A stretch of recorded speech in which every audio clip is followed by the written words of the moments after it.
ছিল সেই মেয়েটাকে জড়ায় ধরে আছে। হাজবেন্ডকে মারা হচ্ছে প্রতিনিয়ত। কারণ আমরা যখন গেলাম তখন ওই চারপাশ থেকে আবার সে হায়নার মতো সকল হাতগুলো এগিয়ে আসছে। তখন আমি নিরুপায়ে আমি আমার গায়ে একটা পাঞ্জাবি ছিল, সেই পাঞ্জাবিটা মেয়েটার উপর গায়ের উপর দিয়ে দিলাম। দিয়ে দেওয়ার পরে আমরা 4-5 জন হাতের ব্যারিকেডটা দিয়ে আমরা হচ্ছে ওই ছেলে আর মেয়েটাকে নিয়ে ওই কন্যার পর্যন্ত যাচ্ছি। আমরা এমনও আওয়াজ শুনতেছি ভিডিও কর, এই দৃশ্য পাওয়া যাবে না মানে মানুষের মুখ থেকে। তো এরকম যাচ্ছি আমরা হাত ব্যারিকেড দিয়ে যাচ্ছি। ওই ব্যারিকেড দিয়ে যে যাচ্ছি তার মধ্যে থেকেও মানুষ এই হাত ঢোকানোর সুযোগ নিচ্ছে। যাওয়ার পরে তাকে রিক্সায় তুলে দিলাম, তুলে দিয়ে তাকে রোকেয়া হলে নেওয়া হলো। রোকেয়া হলের পরে ওখান থেকে সে ধানমন্ডি শঙ্করে গেল। মেয়েটার পরিচয় আমি জানতে পারিনি বা সে ওটা প্রকাশ করতেও চায়নি। কারণ সেই মেয়েটা যদি আজকে সুইসাইড করে সেখানে আমি মানে অবাক হবো না। এবং এই ঘটনার পরপরই আমরা ওখান থেকে এখানে আসলাম। এসে আমরা তখন যখন একটা ঘটনা দেখলাম, একই সঙ্গে তখন আমরা 3-4টা স্পটে এই ঘটনা ঘটছে। আমরা একদম গোল মব দেখছি, মানে আমরা ধরে নিচ্ছি যে ওইখানে একটা মেয়ে মাঝখানে আছে।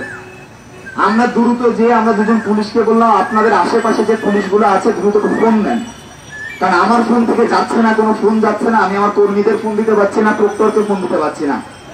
তো তারা দাঁড়ায় আছেন। কিছুক্ষণ পর দুটো লাঠি নিয়ে দাবড় দেন। দাবড় দেওয়ার ফলে আরো যে জিনিসটি হয়, মেয়েগুলো আবার পড়ে যায়। পড়ে গেলে ওই মেয়ে যে পড়ে গেছে ওই মেয়ে থেকে ঘুরে আবার একটা মব তৈরি হয়। ইতিমধ্যে আমাদের আরো 6-7 জন কর্মী চলে আসেন, নেতা চলে আসেন। তো আমরা 7-8 জন থাকি। এবং 2-1 জনকে ধরে আমরা তখন বলি কি আমাদের ছেলেগুলো মারতে যায়। আমি বলছি মারার সময় নেই, একে মারতে গেলে আমার ওই পাশে আর একটা মেয়ে লাঞ্ছিত হবে, একে দ্রুত পুলিশের ধারে দেওয়া হবে। তো আমরা পুলিশের ধারে দিয়ে এভাবে 4 থেকে 5 জনকে পুলিশের ধারে করে দিই।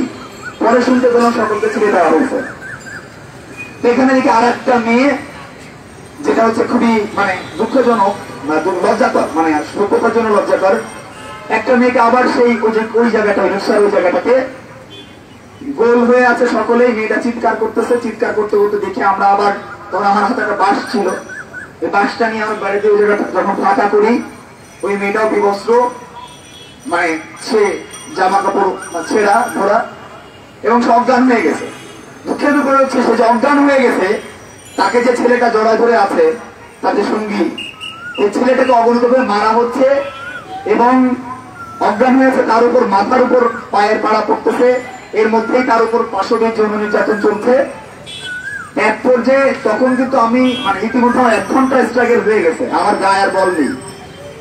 আমি 1 ঘন্টা ধরে এইভাবে করছি, আমি কত করবো আর পাচ্ছি না।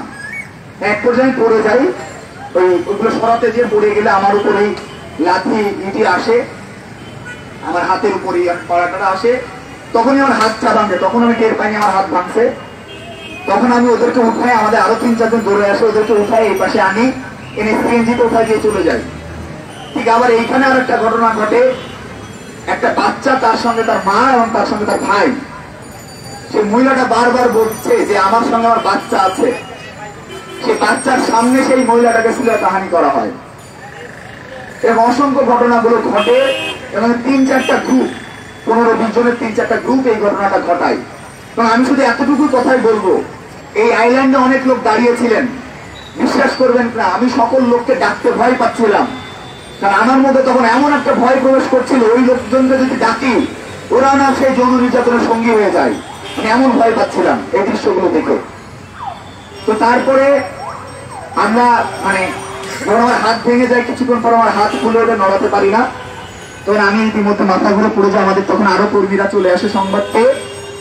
6:30টার দিকে কিছু পুলিশ আসে। আসার পরে যখন মানে তখন 1.5 ঘন্টা হয়ে গেছে, ঠিক এই জায়গায় সিসিটিভি ছিল, এই প্ল্যাটটাতে সিসিটিভি ছিল, এই লাইট দুটো বন্ধ ছিল, ওইখানে সিসিটিভি ছিল। এবং সবচেয়ে হাস্যকর জিনিস হচ্ছে এখানে ঠিক এই দেয়ালটার পাশে টিএমপি সেন্ট্রাল কন্ট্রোল বুথ ছিল। ওইখানে পুলিশ, এখানে সেন্ট্রাল কন্ট্রোল বুথ, এইখানে সিসিটিভি, ওইখানে সিসিটিভি, এই পুরো টিএসসি 19টা সিসিটিভি ছিল।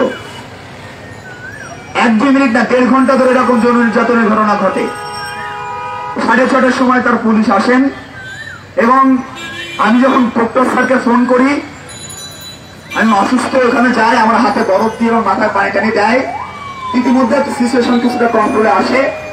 তখন প্রক্টর স্যার বলেন, স্যার এরকম, আমি যখন প্রক্টরকে কাঁদতে কাঁদতে বলি যে স্যার আমি লিটন বলছি, আপনি দয়া করে যত দ্রুত সম্ভব কিছু পুলিশ টিএসসির গেটে পাঠান। এখানে কিছু মেয়ে হয়তো মারা যাবে, অনেক মেয়ে ধর্ষণের শিকার হবে, আপনি দ্রুত কিছু মেয়ে পাঠান, কিছু পুলিশ পাঠান। তখন প্রক্টর বলেন যে ওই গেট তো খোলা থাকার কথা না, এখানে তো পুলিশ থাকার কথা। বাংলাদেশের সর্বোচ্চ বিদ্যাপীঠ ঢাকা বিশ্ববিদ্যালয়ের প্রশাসনিক নিরাপত্তা প্রধান তিনি বলেন এই গেট তো খোলা থাকার কথা না। তিনি সারাদিন জানেন না এই গেটটা খোলা না বন্ধ, তিনি জানেন না এই গেটে পুলিশ আছে কিনা। আমরা যাওয়ার পরে 7:30টার দিকে আমি যখন মেডিকেলে যাই, তখন আমাদের ছাত্রী ইউনিয়ন ঢাকা বিশ্ববিদ্যালয় সংসদের সাধারণ সম্পাদক তুহিনকান্তি দাসের নেতৃত্বে আমাদের কিছু ছেলেপেলে প্রক্টরের সঙ্গে দেখা করতে যায়। তখন 7:30টা বাজে, ঘটনাটা শুরু হচ্ছে 5:30 থেকে 7টা পর্যন্ত। 7:30টার সময় যখন প্রক্টরের কাছে যাওয়া হয়, দেখা যায় যে প্রক্টর তার কম্পিউটারে দাবা খেলছেন এবং তার ক্যাম্পাসের এই অভ্যন্তরে এরকম যৌন নিপীড়নের ঘটনা ঘটলো। দেখা যায় প্রক্টর দাবা খেলছেন এবং প্রক্টর একটা কথা বলেছেন, আমি ওখানে যেয়ে বা কি করতে পারতাম। আপনি যদি যেয়ে বা কিছু করতে পারতেন না, তাহলে আপনি এই প্রশাসনের এই চেয়ারে কেন বসে আছেন? আপনি এখানে বসে থেকেও তো কিছু করতে পারছেন না। আপনি এখানে এসে যদি না করতে পারেন, তো চেয়ারে বসে তো কিছু করতে পারছেন না। আপনি কি করতে পারেন? আপনার টিম কি করতে পারে আমরা জানি না। প্রক্টর এবং প্রক্টোরিয়াল টিম চুলা রোড থেকে মানুষের পকেটে ইয়াবা ভরে দিয়ে জোর করে 10,000 টাকা নিতে পারে।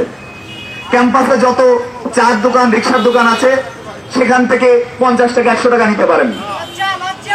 আমরা জানি না কি করতে পারেন। আমরা এটাও দেখেছি, যখন অভিজিৎ হত্যাকাণ্ড হলো, হাস্যকর ভাবে অভিজিৎ হত্যাকাণ্ড হলো, এখানে কোনো ব্যবস্থা না নিয়ে তিনি কি করলেন, টিএসসি যেখানে ছেলেপেলেরা আড্ডা দেয় সেই চায়ের দোকানগুলো তুলে দিলেন। মানে এই ধরনের হাস্যকর পদক্ষেপ তিনি গ্রহণ করেন। এটা হচ্ছে বাংলাদেশের সর্বোচ্চ বিদ্যাপীঠের অবস্থা। এবং তিনি অকপটে একটি কথা স্বীকারও করলেন যে আমি পুলিশকে বলছি, পুলিশ শোনে না। তখন আমার সাধারণ সম্পাদক বললেন, স্যার এটাকে আপনি অফিসিয়ালি বলছেন যে ঢাকা বিশ্ববিদ্যালয়ের প্রক্টরের কথা পুলিশ শুনছে না? হ্যাঁ, আমি এটা অফিসিয়ালি বলছি। তিনি এই ধরনের কথাও বললেন। এই ধরনের অবস্থা বিরাজ করছে। তো কালকে যে ঘটনাটা ঘটেছে, কারণ আমরা এখানে সভা সমাবেশ করছি, আমার হাত ভাঙছে, এটা কোনো ব্যাপার না। সেটা হচ্ছে যে মেয়েগুলোর প্রতি এরকম আচরণ হয়েছে, এই মেয়েগুলো আগামী 8-10 বছরে এমনকি সারা জীবনও তারা স্বাভাবিক হতে পারবে না। হ্যাঁ, তা আমি জানি এখন কি করা হবে। এখন এই জিনিসটা পরিষ্কার, এটাও ভুলে যাবে না কি করা হবে। আমাদের বারবার যেটা করে আসছি, আমাদের কি করা হবে, বিকাল থেকে এই অঞ্চলে মেয়েদের প্রবেশ নিষিদ্ধ করা হবে। বহিরাগত তত্ত্ব দিয়ে সাধারণ মানুষের ঢাকা বিশ্ববিদ্যালয়ে দেখার যে অধিকার, সেটাকে বন্ধ করা হবে। কিন্তু যারা আসলে মূল আসামি, যারা হচ্ছে এই ঘটনাটা ঘটানোর জন্য দায়ী, তাদেরকে কোনো বিচার করা হবে না, বরং ক্যাম্পাসকে রক্ষণশীল করে ফেলা হবে। বলে দিলাম, এটাই করা হবে। আমাদের এই ঢাকা বিশ্ববিদ্যালয়ের যে স্বাভাবিক পরিবেশ, সেই পরিবেশ দিন দিন নষ্ট হয়ে যাচ্ছে। এখানে এই ধরনের ঘটনা ঘটছে, অথচ আমরা কোনো পদক্ষেপ নিতে পারছি না। এবং আরো ঘটনা হল, কিছুদিন আগে ঢাকা বিশ্ববিদ্যালয়ের নাট্যকলা ডিপার্টমেন্টের চেয়ারম্যান, মানে কুখ্যাত চেয়ারম্যান, তিনি একটি যৌন নির্যাতনের ঘটনা ঘটান। দুঃখের বিষয় হচ্ছে সেই ঘটনাটা এখনো ধামাচাপা পড়ে আছে এবং ঘটনা অহরহ ঘটছে। তো আমরা এই ঘটনাটা অবিলম্বে বিচার এবং শাস্তি দাবি জানাই। এবং এই প্রতিরোধ যেহেতু আমরা ছাত্র ইউনিয়ন তরফ থেকে করেছি, ছাত্র ইউনিয়ন বলবো না, আমরা ঢাকা বিশ্ববিদ্যালয়ের সাধারণ শিক্ষার্থীর তরফ থেকেই করেছি। আমার মনে হয় না ঢাকা বিশ্ববিদ্যালয় প্রশাসনের শুধু শুধু গভর্নমেন্টের পাবলিক ট্যাক্সের টাকা নষ্ট করার দরকার আছে। তো তারা সকল প্রশাসন দরকার নেই, ছাত্ররা এই ধরনের দায়িত্ব নিতে পারবে। এই তোল বিভাগ, এই ভাগ ধরনের প্রশাসন আমাদের আর দরকার নেই। একই সঙ্গে এখানে যে পুলিশ কর্মকর্তারা ছিলেন, তারা সিসিটিভি লাগাইছেন 19টা, আমি শুনলাম আজকে 19টা সিসিটিভি, 2-3 প্লাটুন পুলিশ, এবং তারা এই কাজগুলো করেন। তার সামনে অভিজিৎ খুন হয়ে যায়, তার সামনে মা বোন মানে ধর্ষণের মতো শিকার হয়, তারা কিছু করতে পারেন না, 1.5 ঘন্টা পরে উপস্থিত হন। এটা হচ্ছে বাংলাদেশের চিত্র।